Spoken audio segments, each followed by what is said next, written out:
This Russian was, in his youth, one of the first men to gaze on the scene of perhaps the most awesome destruction ever wrought on the face of the earth. And he has lived with the riddles he found there ever since.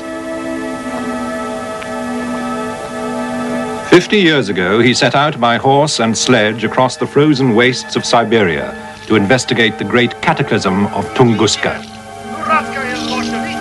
For on the morning of June the 30th, 1908, something came hurtling out of the sky, an enormous ball of fire, which exploded above the Siberian forest with a sound that was heard 1,000 miles away, and a blast that laid waste the trees over an area the size of London and New York put together.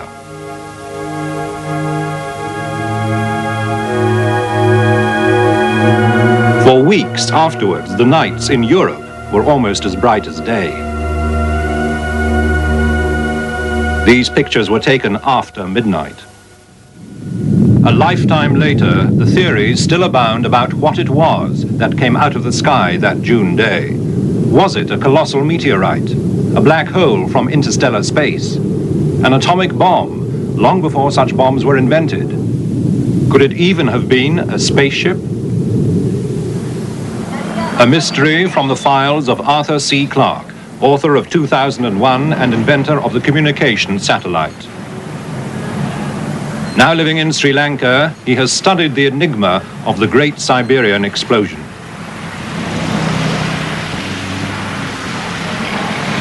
So imagine that, as I'm standing here, that thing detonates 5 miles above us. Well, there would have been a flash in the sky so brilliant that by comparison the sun is a feeble electric light bulb.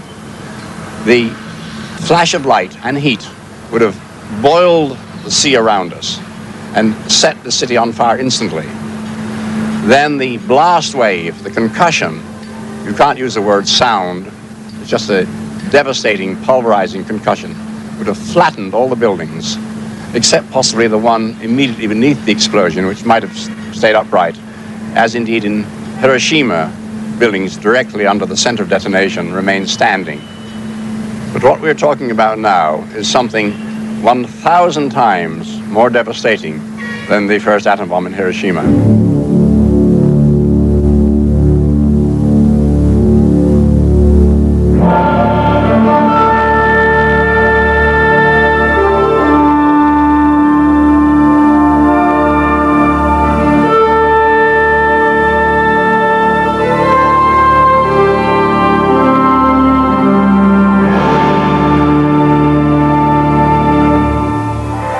The investigation into the mystery of the Siberian explosion began in 1921, just after the Russian Revolution. The Academy of Sciences was one of the first institutions to be set up by the Bolsheviks in Petrograd. The Academy gave a commission to a young scientist called Leonid Kulik to investigate falls of meteorites on the territory of the USSR. A friend showed Kulik an eyewitness story on the back of an old calendar, his first hint of the extraordinary happening 13 years before in 1908. It was a strange time. Far away in England, the Daily Express of July the 3rd, 1908, reported the weird happenings of an already unusually hot summer. It said, the extraordinary occurrence of night trains running over the Grampian Hills without lights took place for the first time on record. A golfer wrote to the Times saying it was light enough for play on the links at Brancaster in Norfolk at 11 p.m, and he himself was aroused at 1:15 a.m. and could read a book in his chamber quite comfortably. This photograph of Whitkirk Church in Leeds was taken long after what should have been dusk. And this houseboat at Gloucester was snapped towards midnight.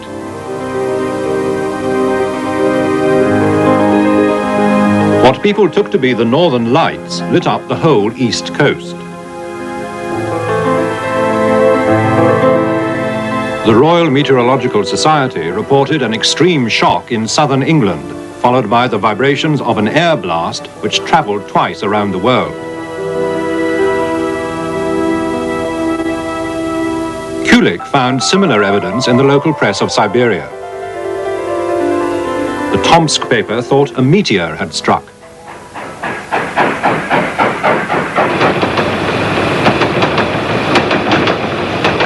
Armed with these few details, Kulik set off on the Trans-Siberian Railway from Petrograd, across European Russia and half of Siberia, to the small station of Taishet. There he and his helpers left the train and set off towards the Angara River.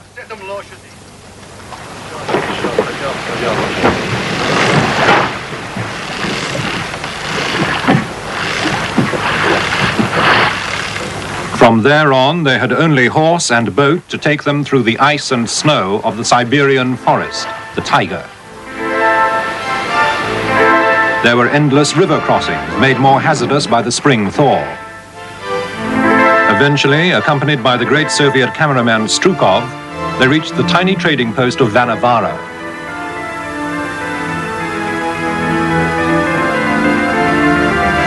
The local people were fur traders, Mongols of the Evenki tribe, with hunting territory running up the Tunguska River.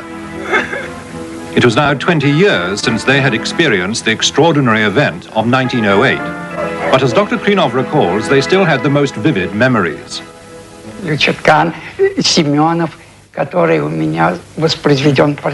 Well, there was Lyuchatkan Smirnov. I questioned him and he told me in detail how he was hurled from his porch by the wave of air. He was literally thrown from his porch and he lost consciousness. His daughter, a young girl, was at the time with her friend down by the stream. And when they heard the thunder and all the explosions, they ran back home and saw him lying on the ground. Another eyewitness was on the far side of his hut, hammering something or other there. So he was shielded by the hut from the place where the radiation came from.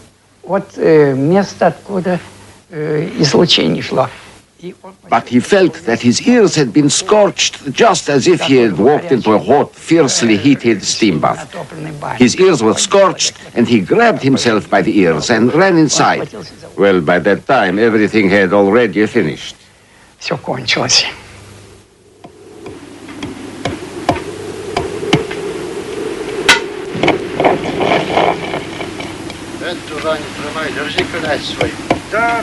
At Vanavara, Kulik's expedition set about building small boats, which could take them upriver towards the area where the locals said the explosion had happened. There were many privations.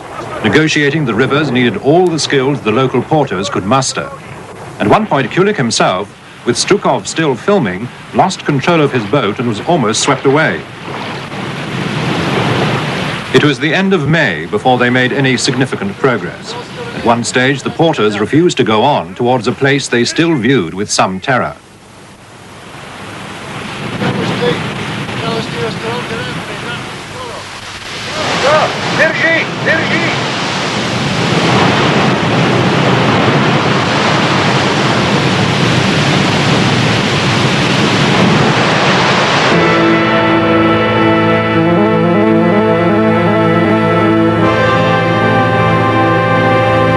At last they reached the quieter waters of the upper Tunguska, and finally the junction with the river Chombi.